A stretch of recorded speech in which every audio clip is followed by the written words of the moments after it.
অবশেষে ট্রাম্পের মধ্যস্থতায় 10 দিনের যুদ্ধবিরতির প্রস্তাবে রাজি হয়েছে লেবানন ও ইসরায়েল। ট্রুথ সোশ্যালের এক পোস্টে এই তথ্য নিশ্চিত করেছেন মার্কিন প্রেসিডেন্ট। জানিয়েছেন বৃহস্পতিবারই ওয়াশিংটনের স্থানীয় সময় বিকেল 5টায় কার্যকর হবে এই যুদ্ধবিরতি। একই সঙ্গে দীর্ঘমেয়াদী শান্তি প্রতিষ্ঠায় আলোচনার জন্য লেবাননের প্রেসিডেন্ট ও ইসরায়েলি প্রধানমন্ত্রীকে যুক্তরাষ্ট্রে আমন্ত্রণ জানিয়েছেন ট্রাম্প।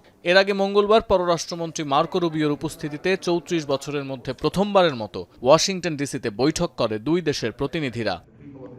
যদিও এই পুরো আলোচনার কোথাও হিজবুল্লাহর কথা উল্লেখ করা হয়নি, সরাসরি কোনো প্রতিক্রিয়া না দিলেও হিজবুল্লাহর জ্যেষ্ঠ আইন প্রণেতার দাবি, যুদ্ধবিরতির স্থায়িত্ব নির্ভর করে ইসরায়েলের ওপর। তারা সহিংসতা বন্ধ না করলে যুদ্ধবিরতি টিকবে না।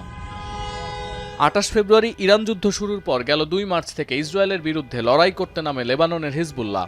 দক্ষিণ লেবানন পরিণত হয় নতুন ওয়ার জোনে।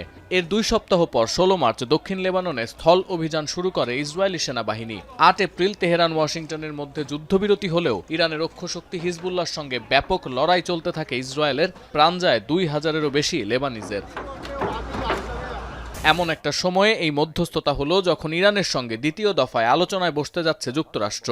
তেহরান ইতোমধ্যে জানিয়েছে ইরানের যুদ্ধবিরতির সঙ্গে লেবানন সরাসরি জড়িত। চুক্তি করতে হলে লেবাননকেও সম্পৃক্ত করতে হবে। তাই আগেভাগেই অভিভাবকের মতো লেবাননের শান্তি প্রতিষ্ঠায় তোড়জোড় দেখালেন ট্রাম্প। এর আগে পাকিস্তানের পররাষ্ট্র দপ্তর জানায় আবারও শান্তি আলোচনায় বসতে রাজি হয়েছে ইরান ও যুক্তরাষ্ট্র। ইসলামাবাদেই অনুষ্ঠিত হবে বৈঠক, তবে জানা যায়নি আলোচনার দিন তারিখ। রয়টার্স জানিয়েছে 2 দেশের মধ্যে কার্যকর যুদ্ধবিরতির মেয়াদ আরও বাড়তে পারে।